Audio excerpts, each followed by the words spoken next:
জবন কাদের বলা হয় জানেন? জানেন জবন কাদের বলা হয়? জানেন না? মুসলিম সম্প্রদায়কে, ইসলাম ধর্মী সম্প্রদায়কে। একটা কথা বলি, আপনারা হয়তো যারা যারা সোশ্যাল মিডিয়া ঘাটেন তারা জানেন, বাংলাদেশের মনমোষে কি একটা ঘটনা ঘটেছেন জানেন? হ্যাঁ হ্যাঁ, বাংলাদেশে ভালুকায় একটা ঘটনা ঘটেছে। আমাদের একটা হিন্দু বাড়ির ছেলে তাদের ইসলাম ধর্মের নবীকে নিয়ে কি বলেছে বলে তাকে উলঙ্গ করিয়ে গাছে বেঁধে জলজান্ত আগুন লাগিয়ে মেরে দিয়েছে। হ্যাঁ, একটা কথা বলি, ছোটবেলায় আমি যখন স্কুলে যেতাম আমার মাস্টারমশাইরা আমাকে পড়াতেন, মোরা এক বিনতে দুটি কুসুম হিন্দু মুসলমান, নয়নমণি মুসলিম তার প্রাণ। আমরা সবাই পড়েছি তাই না? ছোটবেলায় আমাদের এটা পড়ানো হয়েছে। আর এই কবিতাটা যার লেখা তিনি হলেন একজন মুসলিম কুলের কবি, যার নাম কাজী নজরুল ইসলাম। কাজী নজরুল ইসলাম এত সুন্দর একটা কবিতা লিখেছেন, আর আমাদের বাঙালির ছেলেদের এই কবিতাটা পড়ানো হয়, হিন্দু পরিবারের ছেলেদের এই কবিতাটা পড়ানো হয়। আর ইসলামদের মাদ্রাসায় কি পড়ানো হয় জানে? হিন্দুরা কাফের, ওদেরকে বধ করতে হয়। হিন্দু ধর্মের প্রকৃত ভালোবাসা কোথায় লুকিয়ে আছে, যারা সনাতন ধর্মী মানুষ তারা ছাড়া কেউ বলতে পারবে না। আমাদের হিন্দু ধর্মের গভীরতা অনেক বেশি। আমরা যে যতই অন্যায় করুক তাকে ক্ষমার চোখে দেখি। দুঃখ কোথায় জানেন? দিনের পর দিন হিন্দুদের উপর যেভাবে অত্যাচার চলছে, হিন্দুদের ধর্মের প্রতি অপমান চলছে, আমরা কিন্তু অন্য ধর্মের মানুষদের কোনো প্রতিবাদ করি না। কিন্তু অন্য ধর্ম নিয়ে আপনি কোনো কথা বলতে যান, দেখবেন আমাদেরকে হত্যা করছে, আগুন জ্বালিয়ে দিচ্ছে, মেরে দিচ্ছে। দুঃখ একটা জায়গায়, আমাদেরকেও জাগতে হবে। এইভাবে কতদিন আর আমাদের মারছে বলে কদিন খাটের তলায়, কদিন লেপের তলায় ঢুকিয়ে রয়ে গেল। হ্যাঁ, একটা কথা মাথায় রাখবেন, ওদেশ থেকে তাড়িয়েছে বলে এদেশে এসে পড়েছে, এদেশ থেকে তাড়িয়েছে বলে খাটের নিচে ঢুকে গেছি। যেদিন খাটের নিচে থেকে বের করে মারবে সেদিন কোথায় যাবে? তাই সাবধান, আমাদেরকে জাগতে হবে, না জাগলে হবে না। ধর্ম বাঁচানোর দায়িত্ব আমাদের সবার। আমরা না যদি হাতে হাত দিয়ে সবাই মিলে ধর্ম বাঁচানোর যুদ্ধ করি, দেখবো এখানে যেখানে কীর্তন হচ্ছে, কারণ আসার সময় দেখছিলাম লুঙ্গি টুপি পরা মানুষগুলো ঘুরে বেড়াচ্ছে। কদিন পরে এখানে আর কীর্তনের আসর হবে না, ওই সবাইকে লুঙ্গি টুপি পরে নামাজ পড়তে বসতে। তাই সাবধান, সময় অনেক আছে, আমরা যেন আগে থেকে সবাই সচেতন হয়ে যাই। তাই আজকে মহাপ্রভু যখন কীর্তন গাইছে, যে নবীকে অপমান করেছে বলে তারা আমাদের হিন্দু সনাতন ধর্মের মানুষকে বধ করেছে, মহাপ্রভুর সময়কালে সে ইসলাম ধর্মের মানুষই কীর্তনে হাত তুলে তুলে নাচে। পদকর্তা তাই তো লিখছেন, জবনেও নাচে গায় লাই হরি নাম, লাই গৌর হরি লাই হরি নাম, আজি জবনেও নাচে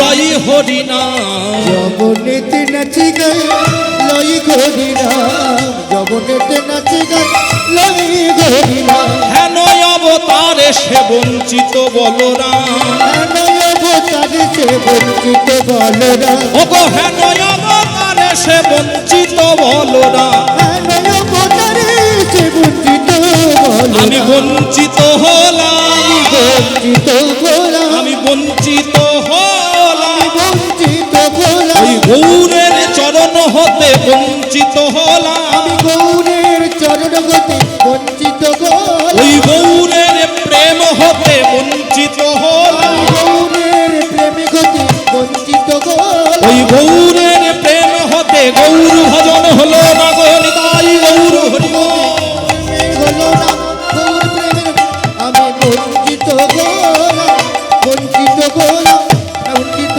হলাম। হেন অবতারে সে বঞ্চিত বলরাম, হেন অবতারে সে বঞ্চিত বলরাম। এখানে গৌরচন্দিকার বিশ্রাম, আজকে লীলা মাধুর্য আস্বাদন করব। তবে কম বেশি সবাইকে তো দেখে বোঝা যাচ্ছে আমরা সংসারী মানুষ। তবে আমরা যেমন গুরুকে দেখে সবকিছু শিখি, এটাই তো আমাদের কর্তব্য। কারণ মহাজন গতস্ব পন্থা, আমরা মহাজনের পদ অবলম্বন করে চলছি। আমরা সবাই সংসারী মানুষ। দূরে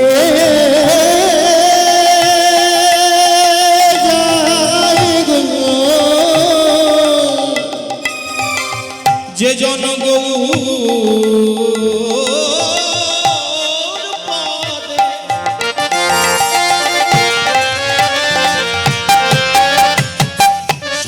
সপেছে তার রাগ অভিমান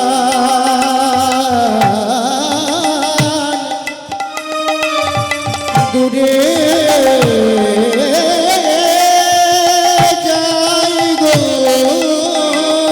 যে জন গৌর পদে সব সপেছে তার রাগ অভিমান দূরে যাই গো গৌর তোমার হলাম বলে তার রাগ অভিমান দূরে ওই যাই গৌর তোমার হলাম বলে রাগ অভিমান দূরে যাই আমি গৌর ছাড়া আমি জানি না রাগ অভিমান দূরে যাই আমি গৌর ছাড়া আমি জানি না ওই চরণে সব সতে হরি বল, হরি বল। জানি না চরণে সবে সপে দিলাম গৌর ছাড়া আর জানি না চরণে সবে সপে দিলাম রাগ অভিমান দূরে যাই গো ভক্তমণ্ডলী মায়েরা, জীবন একবার আমার মহাপ্রভুর রূপের মধ্যে নয়ন দিয়েছে, সে সবকিছু ভুলে গেছে। যত রাজা ছিল, যত ধীরাজ ছিল, যত বড় বড় অট্টালিকার মানুষ ছিল, সবাই গৌর রূপে নয়ন দিয়ে সবকিছু ত্যাগ করে গৌরের চরণে পড়ে হা গৌর কৃপা করো বলে তার চরণে শরণ নিয়েছে। একটা কথা কি জানেন, ভক্তি যখন জলের মধ্যে প্রবেশ করে জলটা হয়ে যায় চরণামৃত। ভক্তি যখন খাবারের মধ্যে প্রবেশ করে খাবারটা হয়ে যায় প্রসাদ। ভক্তি যখন মানুষের ঘরে প্রবেশ করে ঘরটা হয়ে যায় মন্দির। আর ভক্তি যখন মানুষের দেহে প্রবেশ করে মানুষ হয়ে যায় সাধু। নিতাই গৌর। তাই সেই ভক্তিটাকে অর্জন করতে হবে। আর ভক্তি পাওয়া যায় কোথায়? কি গো মা, আপনাদের গোবরডাঙ্গা বাজারে পাওয়া যায় নাকি ভক্তি কিনতে? হ্যাঁ, পাওয়া যায়? পাওয়া যায় না। ভক্তি পাওয়া যায় কোথায়? ভক্ত ছাড়া ভক্তি মেলে না, ইহা জানা আছে। ইহা জানা আছে শুদ্ধ ভক্তি পেতে চাও যদি তোমরা ধরো ভক্তের কাছে। নিতাই গৌর হরি বল। ভক্তের কাছে তাই ভক্তের কাছেই একমাত্র ভক্তি পাওয়া যায়, এছাড়া অন্য কোথাও পাওয়া যায় না। তাই তো আগের বছর কমিটির দাদা ভাইয়েরা এনেছিল, আর আপনাদের কাছে ভক্তিটুকু অর্জন করবো বলে আপনাদের মতো ভক্তের চরণতলে এসে আবার পড়েছি। নিতাই গৌর হরি বল। আবার ছুটে আসতে হয়েছে, ভক্তির ঘাটতি রয়ে গেছে, ওই ঘাটতিটা পূরণ করবো বলে আবার এবছর টেনে এনেছেন আপনারা। নিতাই গৌর হরি বল, হরি বল। করিমপুরে কীর্তন গাইছি, কীর্তন গাইতে গাইতে যত স্কুল কলেজের মেয়েরা বসে আছে তারা ভগবানের নাম শুনে চোখ দিয়ে অশ্রুধারা প্লাবিত হচ্ছে, হাউ হাউ করে কাঁদছে ভগবানের জন্য বসে বসে।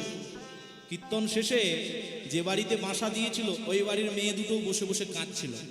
আমি ওদের জিজ্ঞাসা করলাম, কি গো তোমরা দেখে মনে হচ্ছে কলেজে পড়ো, তা তোমরা ভগবানের নাম শুনে এত কাঁদছো কেন? ওরা তখন আমাকে একটা কথা বললো, কি জানেন? বলে, দাদা এখনো পুকুরের জল তো নোংরা হয়নি, তাই যতক্ষণ পরিষ্কার আছে ততক্ষণ গোবিন্দ সেবাই দিই, নোংরা হয়ে গেলে তা দিতে পারবো না। আমি বলি, ঠিক বুঝতে পারলাম, একটু বুঝিয়ে বলো তো। ওরা তখন বলল, দাদা এই যে আমার সরোবর আছে, আমার পুকুর আছে, এই পুকুরের জল এখনো পরিষ্কার আছে। যখন এই পুকুরটা নিয়ে আমি সংসারে ঢুকে যাব তখন এই জলটা দিনের দিন নোংরা হতে থাকবে। তখন এখন আমি ভগবানের জন্য কাঁদবো, তখন কাঁদতে হবে ছেলের জন্য, কাঁদতে হবে স্বামীর জন্য, কাঁদতে হবে মায়ের জন্য, শাশুড়ির জন্য। এইবার সবার জন্য কাঁদতে কাঁদতে দেখবো পুকুরের জলটা নোংরা হয়ে গেছে, দুর্গন্ধ হয়ে গেছে, ওটা আর ভগবানকে দেওয়া যাবে না। তাই দাদা যতক্ষণ জলটা পরিষ্কার আছে, স্বচ্ছ আছে, ততক্ষণ গোবিন্দকে দিই। স্বচ্ছ পরিষ্কার জল আর গোবিন্দ সেবাই তো দেশে জল লাগবে না। নোংরা জল তো আর ভগবানকে দেওয়া যায় না, পরিষ্কার জল না হলে দেওয়া যায় কি? নিতাই গৌর হরি বল। তাই ভক্তমণ্ডলী মায়েরা, একবার যে যে গৌর রূপে নয়ন দিয়েছে সব কিছু ভুলে গেছে। কি জানেন তো বাবা, আজকে অট্টালিকার ওপরে প্রতাপরুদ্র রাজা দাঁড়িয়ে আছেন। প্রতাপরুদ্র রাজা দাঁড়িয়ে দাঁড়িয়ে নিজের মন্ত্রীদের জিজ্ঞাসা করছে, আচ্ছা ওই যে একজন হরিবোল বলতে বলতে রাস্তা দিয়ে দুটি বাহু তুলে চলে যাচ্ছে, কে বলো তো এত মানুষ ভিড় করে যার পেছনে পেছনে ছুটে যাচ্ছে? সঙ্গে সঙ্গে একজন বলল, ও মহারাজ, ও কোনো ফকির টকির হবে, হয়তো কোনো সাধু টাধু হবে, তার পেছনে মানুষ এত ভিড় করে করে যাচ্ছে। সঙ্গে সঙ্গে প্রতাপরুদ্র রাজা বলছে, খবরদার মন্ত্রী, বিনা স্বার্থে লক্ষ মানুষ যার কাছে ধাই, সেই তো পরম ঈশ্বর জানিবে নিশ্চয়। আমাদের দেশে ভোট দিতে গেলে তার আগে চাল দিতে হয়, ডাল দিতে হয়, গম দিতে হয়, বর্ষার সময় তিরপল দিতে হয়, তবে মানুষ ভিড় করে তার পেছনে যায়। কিন্তু যার পেছনে কোনো ব্যানার নেই, যার পেছনে কোনো প্রচার নেই, তার পেছনে মানুষ এত ভিড় করে যাচ্ছে, এই ঈশ্বর ছাড়া আর কেউ নয়। সেই প্রতাপরুদ্র রাজা দেখছে তার রাজ্যের দলে দলে মানুষ সবাই গৌরের চরণে গিয়ে ছেঁড়া কাঁথা নেড়া মাথা হয়ে হা গৌর প্রাণ গৌর বলে লুটিয়ে পড়ছে। প্রতাপরুদ্র রাজা রাজ সিংহাসনে বসে বসে শুধু গৌরকে বলে, ও গৌর, গৌর বলতে পারো, তুমি তো সবাইকে কৃপা করলে, যে রাজ্যের প্রজাদের আমি খাবার জুগিয়ে দিই, যে রাজ্যের প্রজাদের আমি নিরাপত্তা দিই, সেই রাজ্যের প্রজারা আগে তোমার কৃপা পেয়ে গেল, আর আমি অধমটা পড়ে রইলাম। ও, আমি বুঝতে পেরেছি, সবাই তো সব ফেলে রেখে, নিজের বলতে কিছু না রেখে তোমার চরণে গিয়ে সমর্পণ করেছে, তাই তুমি তাদের কৃপা করেছো। আমি মনে হয় নিজের বলতে এখনো কিছু রেখেছি, তার জন্য তুমি আমায় কৃপা করছো না। প্রতাপরুদ্র রাজা নিজের ভুলটা বুঝতে পেরে রাজ অট্টালিকা ছেড়ে দিয়ে, রাজ বেশ ত্যাগ করে দিয়ে গৌরের চরণে গিয়ে হাতটা জড়ো করে চরণ তলে পড়ে বলছে, গৌর, সবাইকে তো কৃপা করলেই অধমকে কি কৃপা করা যায়? এই অধমকে কি কৃপা করা যায় গৌর? গৌরাঙ্গ মহাপ্রভু সঙ্গে সঙ্গে বুকে জড়িয়ে ধরল, বুকে জড়িয়ে ধরে বলছে, সে কি তোমাকে কৃপা করবো না তা হয় নাকি? তুমি তো আমার সব থেকে বড় ভক্ত, তুমি সব থেকে তো বড় ভক্ত। একটা কথা মাথায় রাখবেন, যে ঘোর নাস্তিক সে যদি হঠাৎ করে আস্তিক হয়ে যায়, চৈতন্য নিয়ে নেয়, শিখা নিয়ে নেয়, ললাটে তিলক করে ঘুরে বেড়ায়, মানুষ কিন্তু তাকে দেখে অবাক হয়ে যায়। কেন হঠাৎ করে পরিবর্তন? মহাপ্রভু তাকেই বড় ভালোবাসে। কেন জানেন? হঠাৎ করে মায়া ত্যাগ করা এত সহজ কথা নয়, হঠাৎ করে সংসার ত্যাগ করা এত সহজ কথা নয়, যে হঠাৎ করে সব ছেড়ে দিয়ে গৌরের চরণে সমর্পণ করে নেয়। গৌর বলছে, তুমিই তো আমার সব থেকে বড় ভক্ত গো। মাগো, আমাদের মতো পাষণ্ডদের কবে এই অবস্থা হবে বুঝতে পারো? আমাদের মতো পতিতদের এমন অবস্থা কবে হবে? আমরাও কবে সব ছেড়ে দিয়ে গৌরের চরণে গিয়ে পড়তে পারবো? আমরাও কবে গৌরের চরণে পড়ে বলবো, গৌর তুমি আমায় কি কৃপা করবে? আমরাও কবে গৌরের চরণে পড়ে বলবো, গৌর তোমার চরণে কি আমার একটু জায়গা হবে? গৌর গরি গে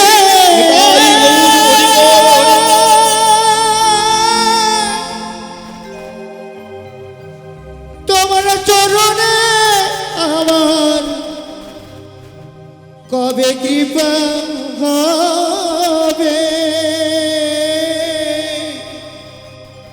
ওগে প্রাণের গৌর গরি গে।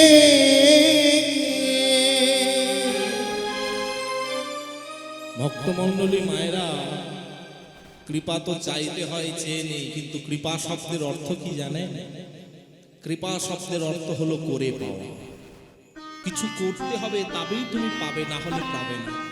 আমরা তো জানি না, ভগবানের কাছে গিয়ে বলি, ও রাধারানী তুমি কৃপা করো, ও গৌর তুমি কৃপা করো, ও নিতাই তুমি কৃপা করো, বলতে হয় বলে দিই।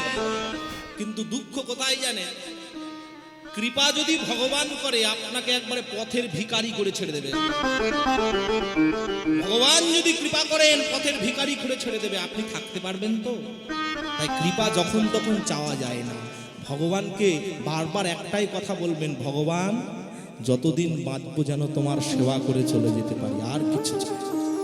রামচন্দ্র হনুমানের কাছে বলছে, ও হনুমান চলো, তোমাকে বৈকুণ্ঠ দিয়ে দেবো, বৈকুণ্ঠে গিয়ে থাকবে, চলো। হনুমান বলছে প্রভু না না বৈকুণ্ঠ চায় না। সে কি? আচ্ছা তাহলে আমি তোমাকে অযোধ্যার রাজা করে দিই, অযোধ্যার রাজত্ব পালন করবে, তুমি রাজা করে দিই। না প্রভু রাজত্ব চাই না। বলে তুমি বৈকুণ্ঠও নেবে না। মানুষ তো সারা জীবন পাপ করবার পরে যদি ভগবান একবার কোনো রকম বলে দিয়েছে তোমাকে বৈকুণ্ঠ দিচ্ছে, আর হাত ছাড়া করবে না। হ্যাঁ, হাত ছাড়া করবে না, আমি এক্ষুনি নিতে চাই, ভগবানকে বলে বসবো। তা তুমি বৈকুণ্ঠও নেবে না, তাহলে তুমি কি চাও বলো? প্রভু যে বৈকুণ্ঠে গেলে তোমার নাম শোনা যায় না, যে বৈকুণ্ঠে গেলে তোমার দর্শন হয় না, তোমার ভক্তদের সঙ্গ হয় না, সেই বৈকুণ্ঠে গিয়ে আমার লাভ কি বলো? তাই তুমি আমায় যদি দিতে কিছু চাও, এই ধরা দামে থেকে যতদিন বাঁচবো, আমার তোমার কাছে একটাই চাওয়া, যেন শেষের দিন পর্যন্ত এই বদনে তোমার নাম বলতে পারি। নিতাই গৌর হরি বল।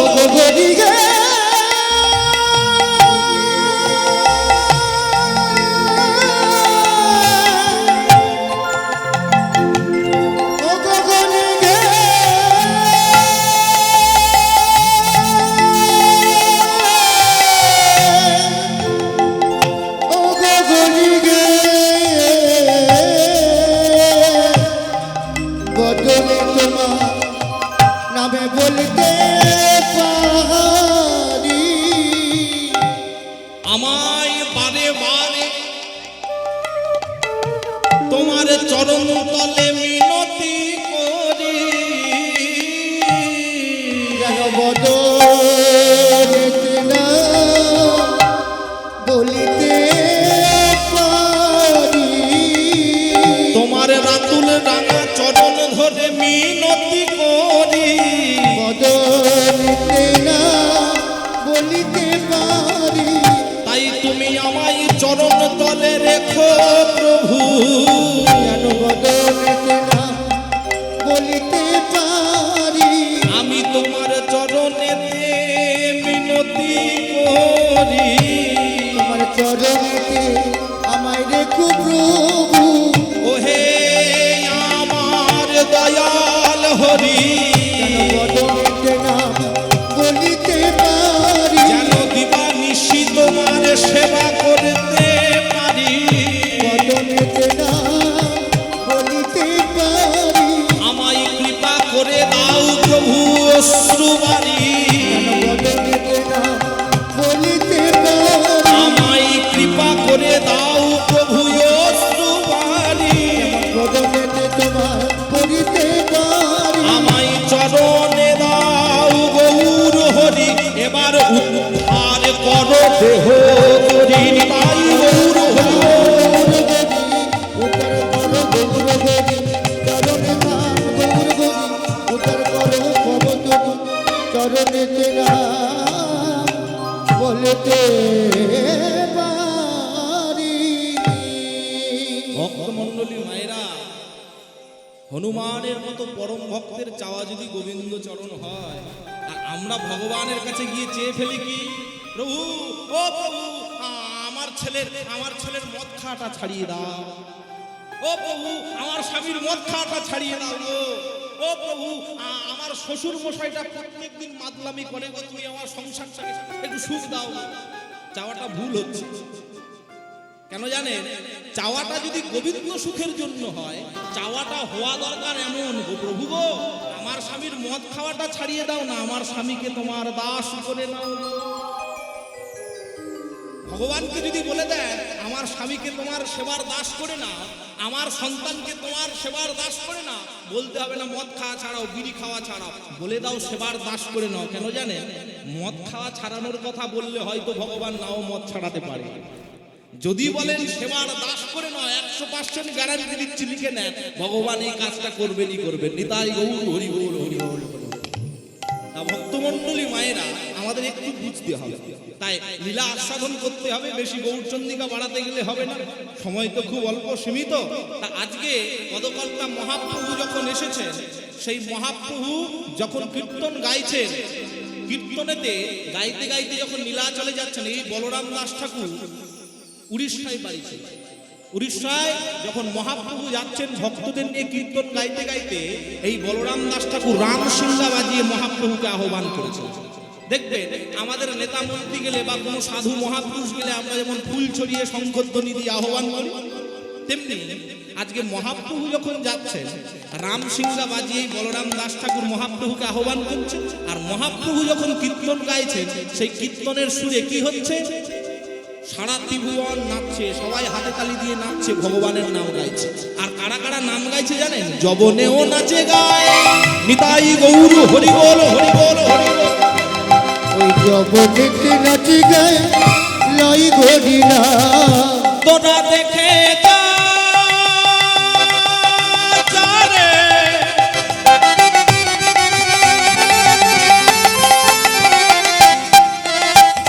তোরা দেখে যা উলুধ্বনি উলুধ্বনি উলুধ্বনি।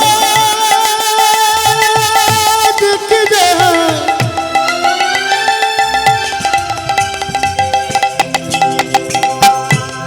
কেমন মগা নামে সুরেরা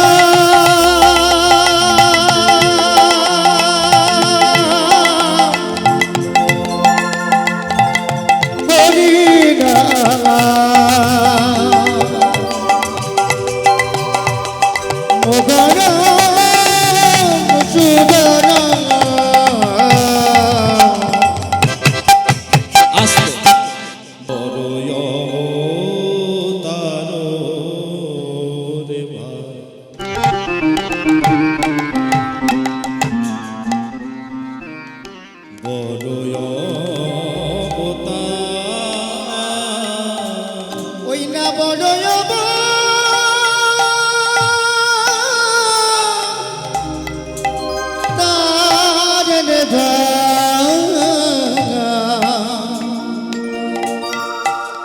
ওই না বড়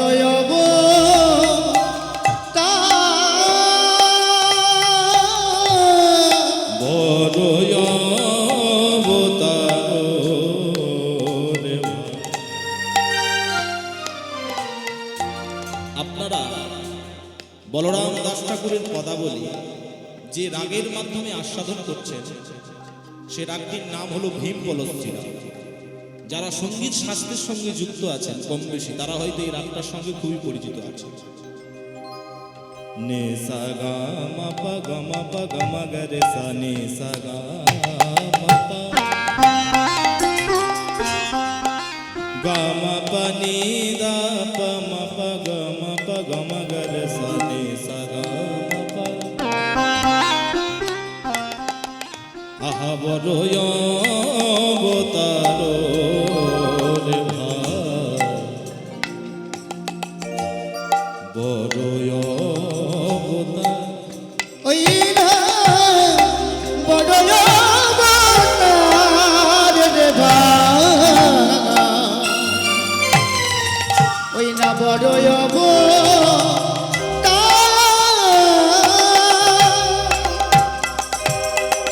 এই ভীম পলশ্রী রাগের উপরে একটা খুব প্রচলিত শ্যামা সঙ্গীত আছে, আপনাদেরকে একটু ধরিয়ে দিলেই আপনারা খুঁজে পাবেন।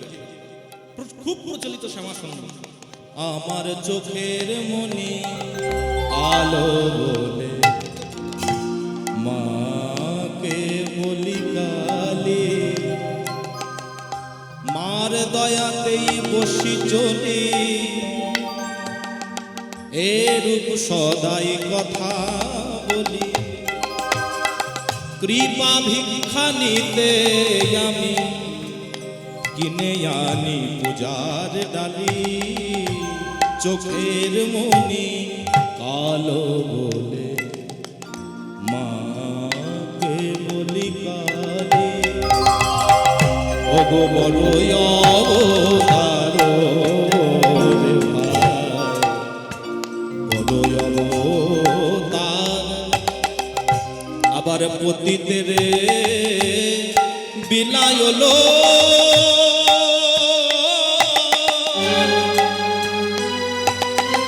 আবার পতিতে রে বিলায়লো, প্রেমের ভান্ডার। পতিতে রে বিলায়লো,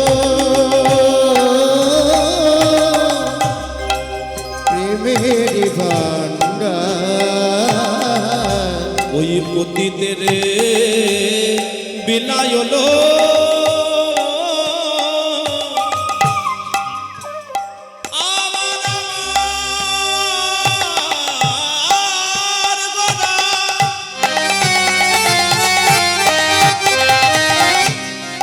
দেখো জীবের দানে দানে বিলায়ে দিল সেই গোলকের প্রেম কলি যুগে ধরা এলো আমার আমার গোলা বিলায়ে দিল পতিতে বিলায়লো আরে প্রেমের ভান্ডার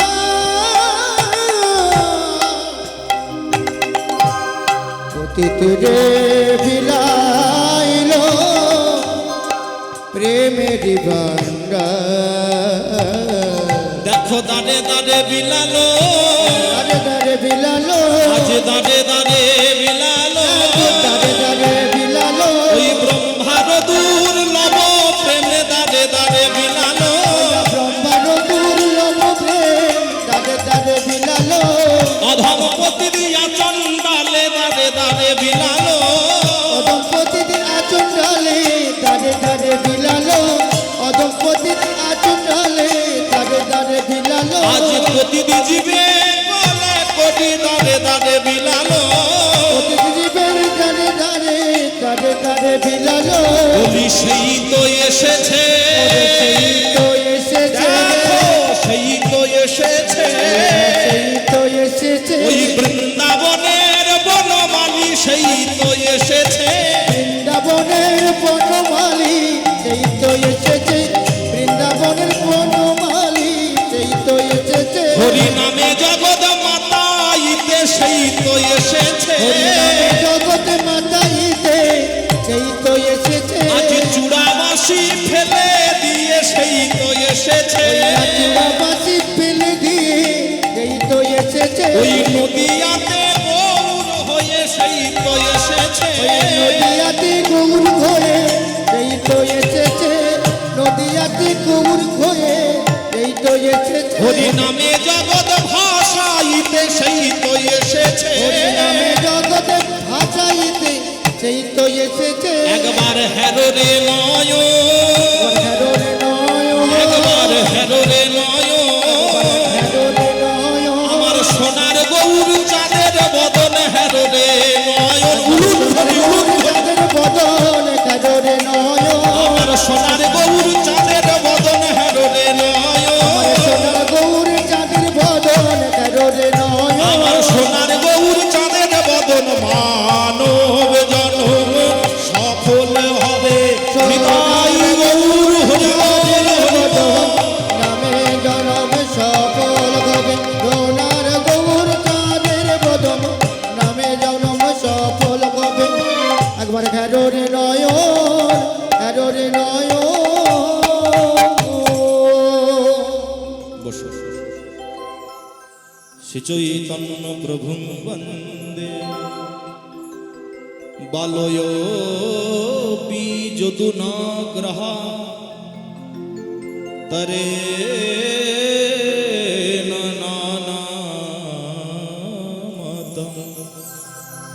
গ্রহস্তব্যং সিদ্ধান্ত সাগর সিদ্ধান্ত সাগর অধ্যকার মহতি হরিবাস আস্তে আস্তে এত কথা বললে হবে না, একটু শান্ত হয়ে বসো। যদিও এই সময়টা একটু গন্ডগোল করবার সময়, কেন জানে বৃন্দাবনে যেমন গরু বাছুরা সব এই সময় হাম্বা হাম্বা করে ধুলা উড়িয়ে উড়িয়ে যেত, তেমনি আমাদের এখন ধুলা উড়িয়ে ঘর যাওয়ার সময়। কারণ এতক্ষণ ধরে তো আমরাও সংসার গোষ্ঠী গরু চড়িয়ে আসলাম, এইবার আমাদেরও পালা এবার ধুলা উড়াতে গন্ডগোল করতে করতে হাম্বা হাম্বা করতে করতে ঘর যেতে হবে। নিতাই গৌর হরি বল। যাক, চলে যদি সবাই চলে যায়, কেউ তো থাকার জন্য আসে না, সবাইকে তো একদিন যেতেই হবে। যদিও অনেক কিছু কথা বলবার আছে, যেহেতু কমিটির দাদা ভাইরা এত লাইট এত মাইক সিস্টেম দিয়ে এত প্রসাদের ব্যবস্থা করে আপনাদের জন্য সুন্দর করে প্যান্ডেল করে এত সুন্দর হরিবাসও সাজিয়েছে, কিছু না দিয়ে গেলে তো না তা হয় না। একটু মন দিয়ে শুনতে হবে। সবাই বসুন, একটু আস্বাদন করব ভগবানের কথা। তাই উপস্থিত কীর্তন পিপাসু, রস আস্বাদন এবং কীর্তন রস বর্ষায় অবগ্রাহন করবার জন্য আপনারা ঠিক সকাল থেকে সন্ধ্যাকাল পর্যন্ত এখনো পর্যন্ত সেই ভগবানের কথা শুনবার জন্য বসে আছেন, এক আসনে বসে আছেন এবং ধৈর্য নিয়ে বসে আছেন। এটা দেখলেই বোঝা যায় যে আপনাদের ভগবানের কথার প্রতি তৃষ্ণাটা কত। কারণ জানেন, আপনার যদি না তৃষ্ণা লাগে, আমি কিন্তু আপনাকে জল দিয়ে তৃষ্ণা মেটাতে পারবো না। জল দিয়ে আপনার তৃষ্ণা মেটানো যায়, কিন্তু তৃষ্ণা কখনো কাউকে দেওয়া যায় কি? তৃষ্ণা যেমন কাউকে দেয়া যায় না, তৃষ্ণাটা নিজের, ওটাকে জাগাতে হবে। তেমনি হরি কথা তৃষ্ণা যার অন্তরে থাকবে, সেই তো রাতের পর রাত দিনের পর দিন বসে থাকবে। পরীক্ষিত মহারাজের হরিকথা শুনবার তৃষ্ণা ছিল বলে 7 দিন নাওয়া খাওয়া ছেড়ে দিয়ে বসে বসে ভগবানের কথা শুনেছে, তাই না? তা তেমনি সেই পরীক্ষিত মহারাজের মতো যার অন্তরে পিপাসা থাকবে, সে বসে বসে ভগবানের কথা আস্বাদন করবে। আর যার অন্তরে পিপাসা থাকবে না, সে মিটাবে কি করে? তাই আপনাদের কাছে একটা অনুরোধ। কিছুক্ষণ আগে আমার দাদা গাইছিলেন, সুরজিৎ দা, আমাদের গতকাল মেদিনীপুর ডিস্ট্রিক্টে উনি প্রোগ্রাম করতে গিয়েছিলেন, আমার সঙ্গে আসার সময় কথা হচ্ছিল। যাই হোক, খুব ভালো লাগলো। এতদিন কীর্তন জগতে প্রায় 5-6 বছর আছি, তো দাদার সঙ্গে সাক্ষাৎ করবার অনেক ইচ্ছা, বা একই আসরে গাইবার খুব ইচ্ছা, কিন্তু আজকে সেই ইচ্ছাটা আমার পূরণ হয়ে গেল। আসার সময় দাদার সঙ্গে যে দিদি ভাই কণ্ঠ দেন, উনিও বলছিলেন এর সঙ্গে তো আসর কোনোদিনও পড়ে না।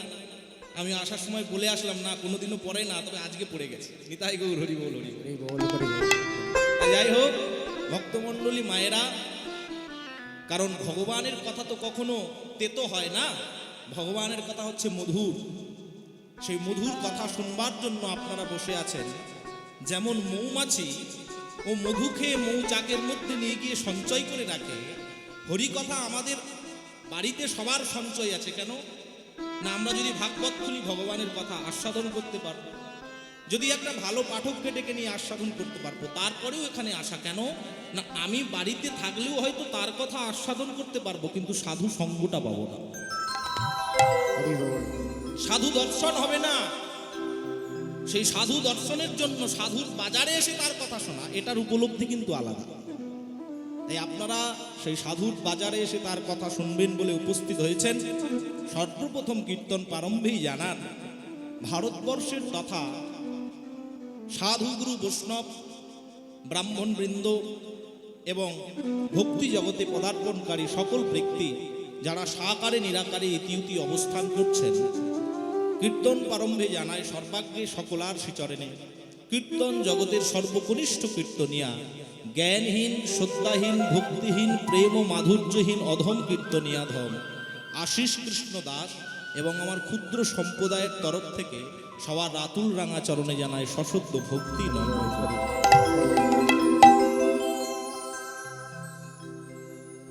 মানুষে সম্মান দিলে সে সম্মান ঈশ্বরে মেলে, সর্বশাস্ত্রে তাহার প্রমাণ পায়।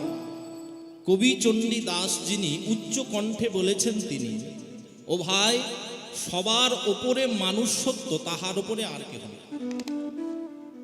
তাই প্রত্যেকটা মানব জাতির কর্তব্য, আগে মানুষ হয়ে প্রকৃত মানবতা বোধ জাগাতে গেলে আগে মানুষকে ভালোবাসতে শিখতে হবে, মানুষকে শ্রদ্ধা করতে শিখতে হবে।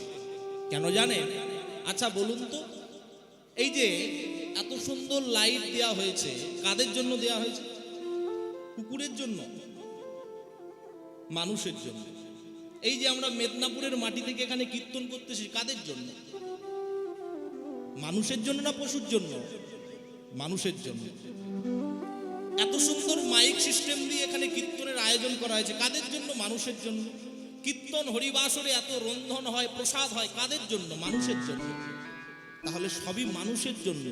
এই মানুষ হয়ে মানুষকে কিভাবে ভালোবাসতে হয় ইতিপূর্বে মহাপ্রভু আগে আমাদের দেখিয়ে দিয়ে গেছে। যে মানুষ হয়ে কিভাবে মানুষকে ভালোবাসতে হয়।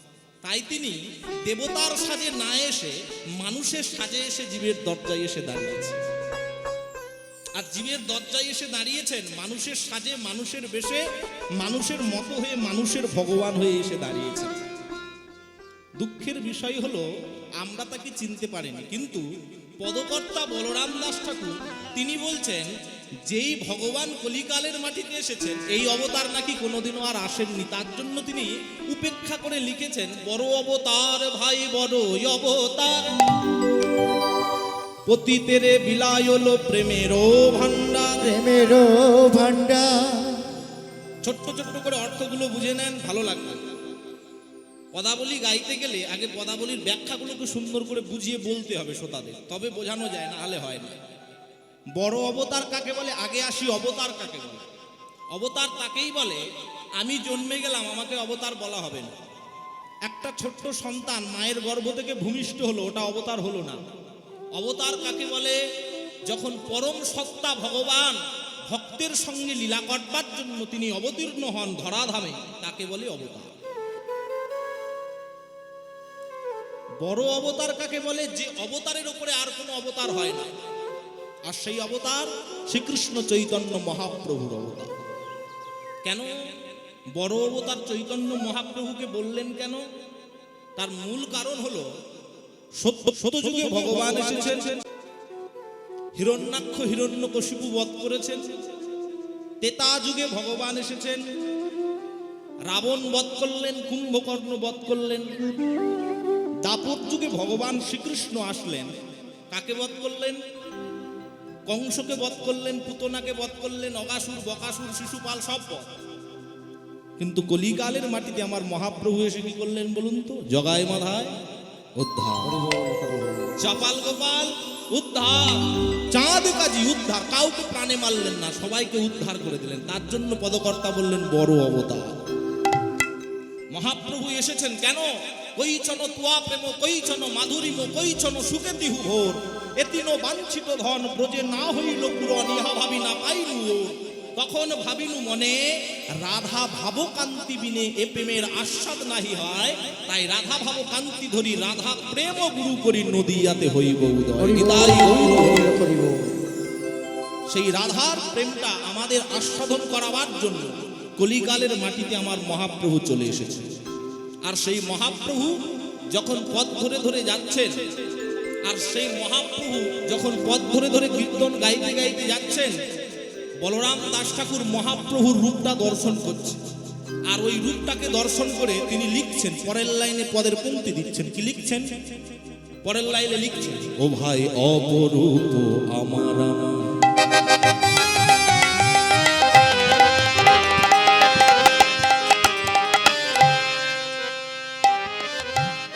গৌরাঙ্গের লীলা, শ্রী গৌরাঙ্গের লীলা, শ্রী গৌরাঙ্গের লীলা। অপরূপ আমার আমার শ্রী গৌরাঙ্গের লীলা, শ্রী গৌরাঙ্গের লীলা, শ্রী গৌরাঙ্গের লীলা। ওগো রাজা হইয়া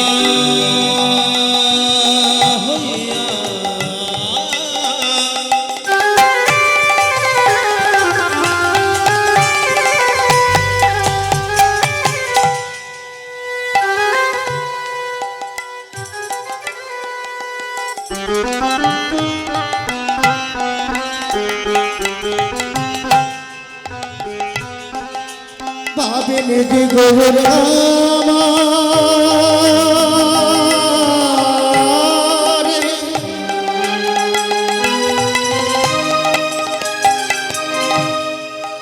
প্রেমের ঠাকুর গৌর গৌরিয়া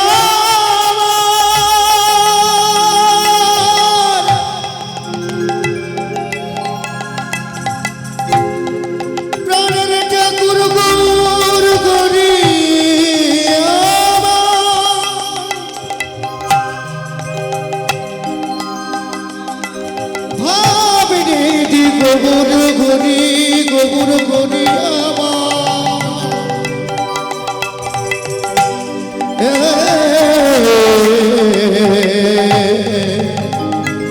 গৌর গরি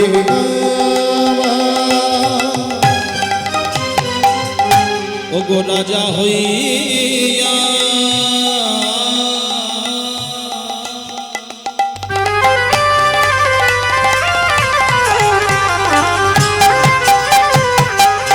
স্কন্ধে ধরে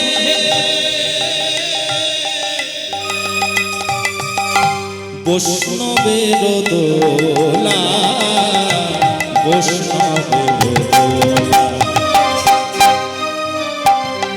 তার রাজি অভিমান